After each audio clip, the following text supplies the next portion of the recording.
আসসালামু আলাইকুম। কি অবস্থা তোমাদের সবার? আশা করি সবাই ভালো আছো আলহামদুলিল্লাহ।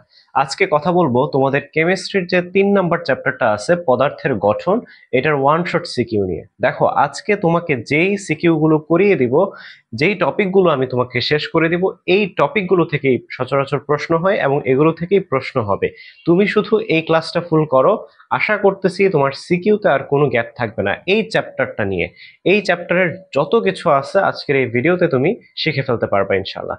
তো সময় খুব সীমিত নিব, কিন্তু একটা ভালো ক্লাস দেওয়ার চেষ্টা করব যেন জাস্ট তোমার টপিকগুলো ক্লিয়ার হয়ে যায় এবং খুব সহজে টপিকগুলো তুমি ক্লিয়ার করতে পারো।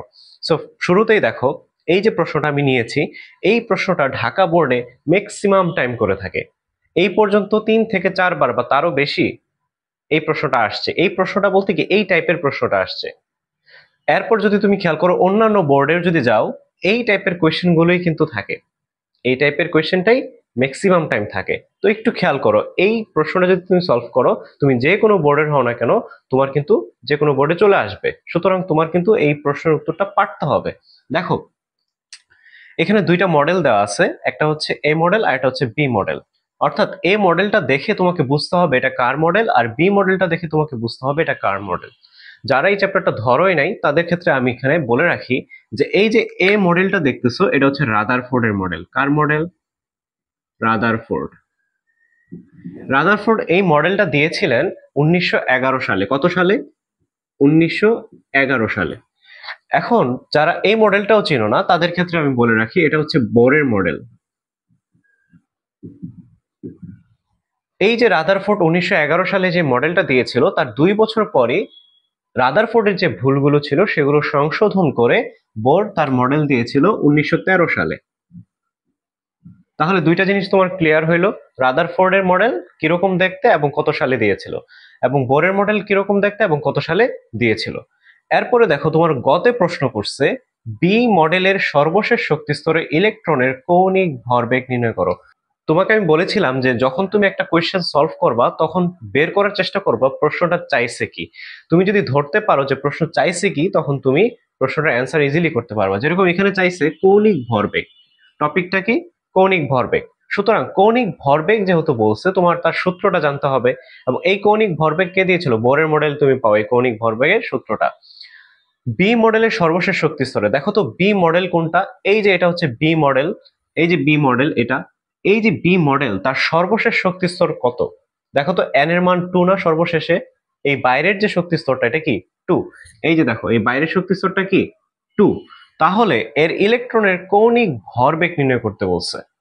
অর্থাৎ এই যে কক্ষপথে ইলেকট্রন গুলো যে ঘুরবে, এই ঘোরার মধ্যে একটা কি করবে? একটা বেগ কাজ করবে, ভরবেগ কাজ করবে, কৌণিক ভরবেগ। এই কৌণিক ভরবেগটা তোমাকে বের করতে বলছে। তাহলে চলো বের করি গ নাম্বারটা। হ্যাঁ, দেখো বি মডেলের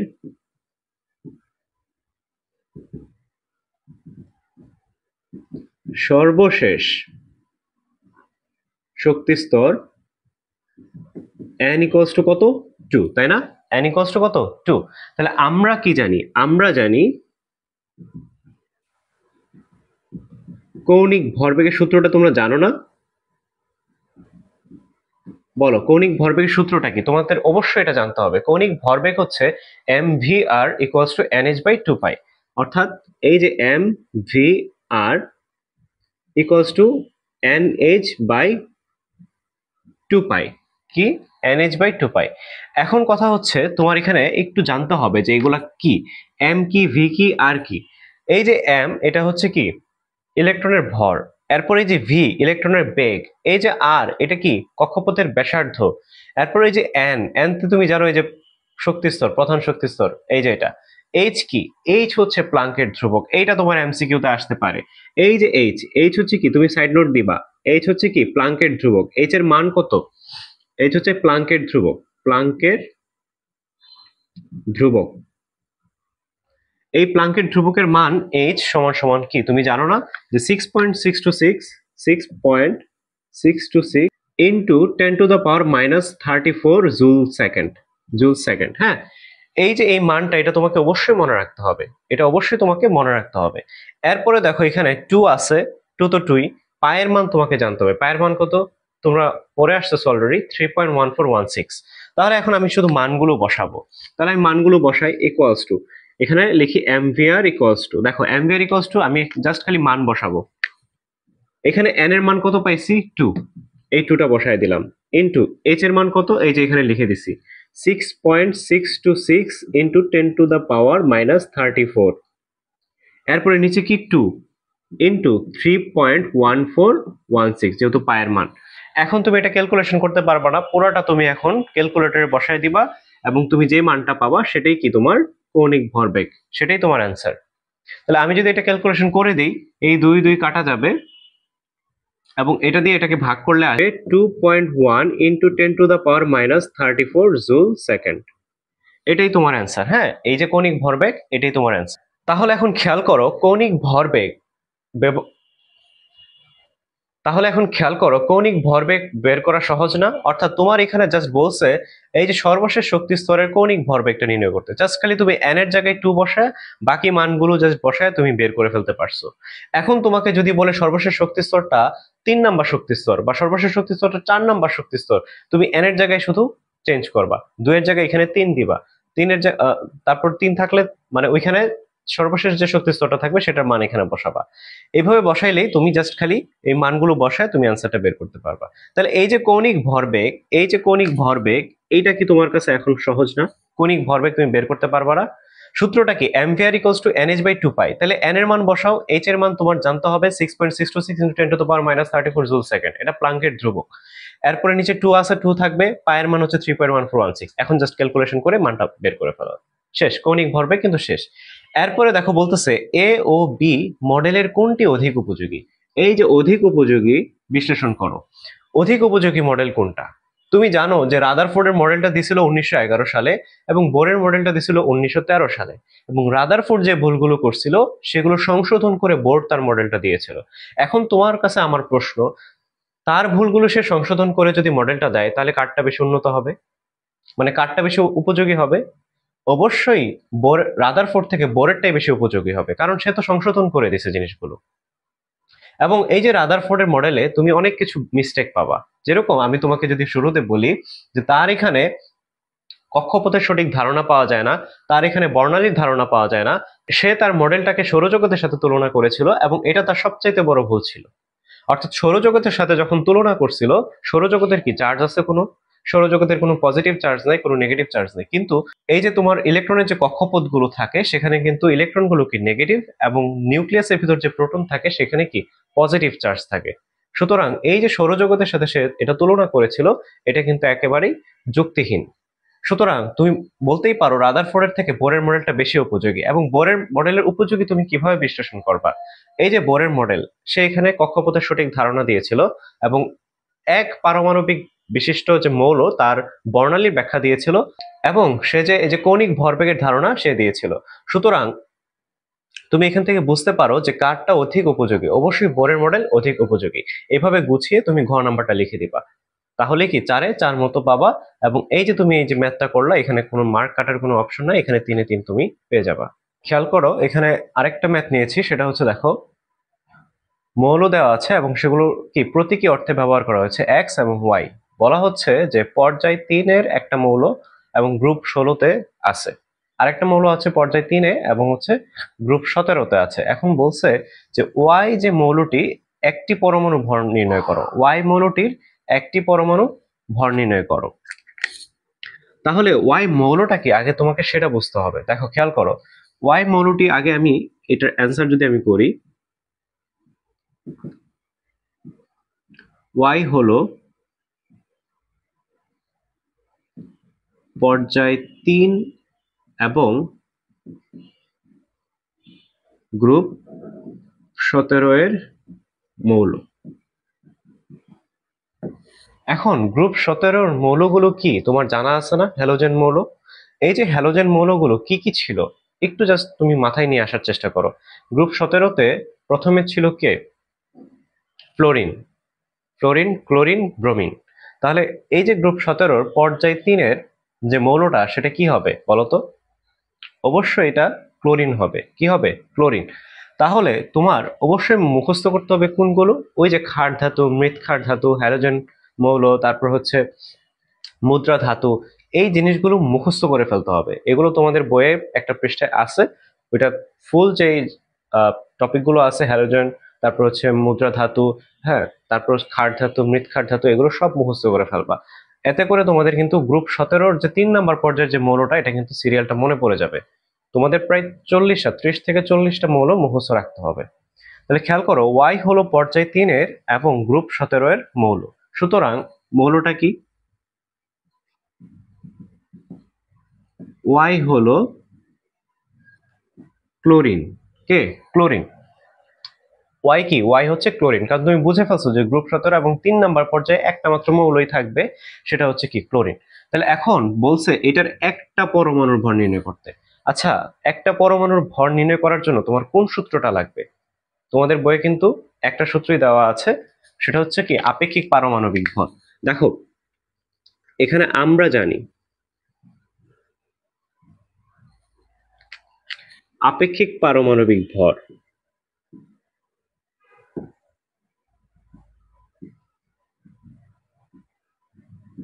ইকুয়ালস টু কি? সূত্রটা তোমাদের জানা আছে না, যে একটি পরমাণুর ভর, মৌলের একটি পরমাণুর ভর ডিভাইডেড বাই কার্বন 12 আইসোটোপের 1/12 অংশ।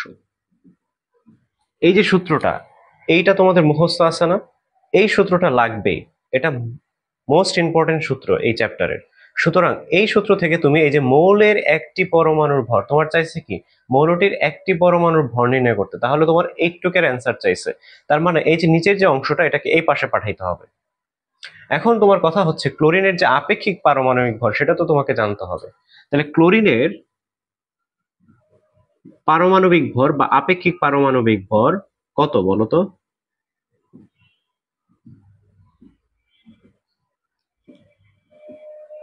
ক্লোরিনের ভর কত তোমাদের জানা আছে না? 35.5। 35.5 এটা হচ্ছে কি? ক্লোরিনের ভর। তাহলে 35.5 যদি ক্লোরিনের ভর হয়, তাহলে তুমি এটা পেয়ে গেছো। আর কার্বন 12 আইসোটোপের 1/12 অংশ, 1/12 অংশ, এই যে এই জিনিসটা, এটা একটা মান আছে না? অবশ্যই এটা একটা মান আছে। তাহলে এটার মান কত তোমাদের খেয়াল আছে? যে কার্বন 12 আইসোটোপের 1/12 অংশ, এটার মান কত তোমাদের জানা থাকতে হবে অবশ্যই। এটা হচ্ছে 1.66 ইন্টু 10⁻⁻24 গ্রাম। তাহলে এইটুক তোমাকে জানতে হবে অবশ্যই। এবং তাহলে এখন তোমার বের করতে হবে মৌলের একটি পরমাণুর ভর। তাহলে আমি এই পাশে লিখে ফেলি যে মৌলের একটি পরমাণুর ভর ইকুয়ালস টু, এখন এটাকে ওই পাশে পাঠাইলে এই আপেক্ষিক পারমাণবিক ভরের সাথে এটা গুণ হবে না? এই জিনিসটা গুণ হবে না? তাহলে তুমি আপেক্ষিক পারমাণবিক ভরের যে মানটা, সেটা জাস্ট বসায় দাও 35.5। 35.5। আর এই যে নিচের অংশটাকে, অর্থাৎ তুমি শুধু এইটুককে রাখছো, নিচের অংশটাকে তুমি ওই পাশে পাঠিয়ে দিচ্ছ, তাহলে এখানে ভাগ ছিল, ওই পাশে গুণ হয়ে যাবে। তাহলে এখানে একটা গুণ চিহ্ন দাও। এবং কার্বন 12 আইসোটোপের 1/12 অংশ, এটার মান তুমি পাইছো এই যে এটা, তাই না? এটা মান তোমার জানা আছে যে 1.66 ইন্টু 10⁻⁻24 গ্রাম। তাহলে এই মানটা তুমি এখানে বসায় দাও, 1.66 ইন্টু 10⁻⁻24। এখন তুমি এটাকে গুণ করে যে মানটা পাবা, সেটাই তোমার অ্যান্সার। এখন এটাকে তুমি ক্যালকুলেশন করলে পাবা 5.893 ইন্টু 10⁻⁻23 গ্রাম। হ্যাঁ, এই যে তোমার এটা, এটা হচ্ছে তোমার কি? অ্যান্সার। তাহলে তোমার মৌলের একটি পরমাণুর ভর তুমি পেয়ে গেছো না? এটাই তোমার অ্যান্সার।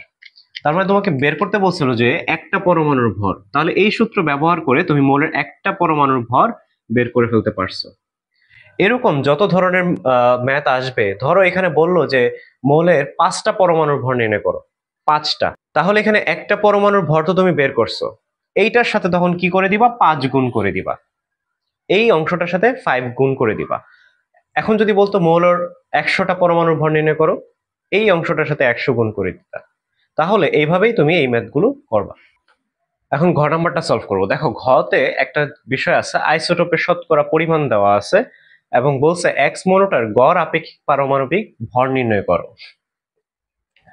দেখো, এখানে বলছে এক্স আইসোটোপের পর্যাপ্ততার পরিমাণ দেওয়া আছে, তাহলে এই এই ইনফরমেশনগুলো আমি আগে লিখে ফেলবো যে এক্স মৌলের এক্স 32 মৌলের পারমাণবিক ভরটা লিখব।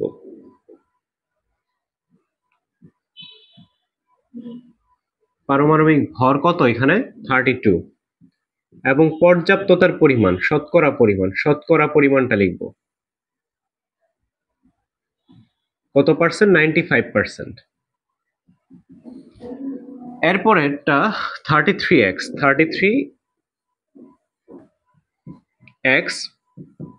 মৌলের পারমাণবিক ভর কত 33 এবং শতকরা পরিমাণ কত 0.75%। এরপরে x34 যেটা আছে সেটাও লিখে ফেলবো কত এখানে 34 এবং পর্যাপ্ততার পরিমাণ 4.25%। এখন কথা হচ্ছে যে এই যে শতকরা পরিমাণগুলো এগুলো তুমি জেনে গেছো, কিন্তু এখন তোমার যেটা জানতে হবে যে আপেক্ষিক পারমাণবিক ভর কিভাবে নির্ণয় করতে হয়। এইটার সবচেয়ে ইজি রুলস, অর্থাৎ এটা রুলসটা এরকম যে আপেক্ষিক পারমাণবিক ভর ইকুয়ালস টু, তোমরা জানো এটার সূত্র হচ্ছে সামেশন। এই যে সামেশনটা কেন দেয়, কারণ সবগুলো যোগ করতে হবে। সামেশন অফ পারমাণবিক ভর ইনটু শতকরা পরিমাণ ডিভাইডেড বাই, নিচে কি থাকে বলো তো? দেখো আমরা শতকরা পরিমাণ করতেছি, তাহলে নিচে অবশ্যই 100 থাকবে, 100। এখন তোমার এটাকে কিভাবে করবা, দেখো এটাকে অ্যান্সার কিভাবে করবা। তো খেয়াল করো এখানে পারমাণবিক ভর সবগুলো, অর্থাৎ আমি যেটার পারমাণবিক ভর নিব সেটার সাথে গুণ করব তার পার্সেন্টেজ। তাহলে যেটার পারমাণবিক ভর নিব সেটার সাথে গুণ করব তার পার্সেন্টেজ। তাহলে আমি এখানে যদি ক্যালকুলেশন করি, যে প্রথমে আমি এটাকে নিয়ে ক্যালকুলেশন করব 32, লিখে ফেললাম 32 ইনটু এই যে তার যে পার্সেন্টেজ সেটাকে আমি গুণ করে দিব। এরপর এইটাকে আবার প্লাস করব, যেহেতু সামেশন মানে কি প্লাস। এরপরেরটা নিয়ে আমি কাজ করব, এই যে এটা 33, তাহলে এখানে 33 পারমাণবিক ভর ইনটু শতকরা পরিমাণ, তাহলে এটা শতকরা পরিমাণ কত 0.75। এরপরে দেখো পরেরটা নিয়ে যদি কাজ করি, অর্থাৎ এটা 34, তাহলে প্লাস এখানে 34 ইনটু শতকরা পরিমাণ হচ্ছে 4.25। এই হচ্ছে মূলত আমার এই যে এই সূত্রের প্রয়োগ। এরপরে নিচে কত 100, নিচে 100। এখন এটা পুরোটা ক্যালকুলেশন করার জন্য তুমি ক্যালকুলেটর ইউজ করতে পারো। ক্যালকুলেটর ব্যবহার করে তুমি জাস্ট খালি অ্যান্সারটা লিখে দিতে পারো। তাহলে অ্যান্সার কত আসবে? এটার অ্যান্সার আসবে 32.0925। এটাই তোমার কি অ্যান্সার। তাহলে এই যে আপেক্ষিক পারমাণবিক ভর বের করার এটাই একটা সূত্র, যেটা তোমার বইয়ে অলরেডি আছে, এবং ওইখানে দুইটা দিয়ে উদাহরণ দেখাইছিল, কপার 63 আর কপার 65। সুতরাং তোমার এখানে এক্স মৌল দেওয়া আছে, তিনটা ভর সংখ্যা দেওয়া আছে, তিনটা আইসোটোপ দেওয়া আছে এবং তার শতকরা পরিমাণ দেওয়া আছে। এবং এই যে আপেক্ষিক পারমাণবিক ভর নির্ণয় করার সূত্র এটা দিয়ে তুমি বের করতে হবে, এটা দিয়েই তোমাকে বের করতে হবে। এই যে দেখো এই ম্যাথটা, এটাও ইজি, এটার গ যেটা করলাম এটাও ইজি। এই যে তোমাকে দুইটা সিকিউ করায় দিলাম, এই দুইটা সিকিউ মোস্ট ইম্পর্টেন্ট এবং খুবই ইম্পর্টেন্ট। এর পরের ক্লাসে, যেহেতু আজকের ক্লাসে এই দুইটাই অনেকটা সময় নিয়ে নিছে, পরের ক্লাসে তোমাকে আরো দুইটা সিকিউ দেখাবো। এই দুইটা ক্লাস করলে আশা করতেছি তোমার আর কোনো সিকিউ সলভ করা লাগবে না। এটা একটা গুরুত্বপূর্ণ টপিক। আর ওই যে রাদারফোর্ডের মডেল এবং সেখানকার যে কৌণিক ভরবেগ, এই টপিকটাই কি সবচাইতে ইম্পর্টেন্ট এই চ্যাপ্টারে। সো নেক্সট ভিডিওতে দেখা হবে, সে পর্যন্ত ভালো থাকো, সুস্থ থাকো, আল্লাহ হাফেজ।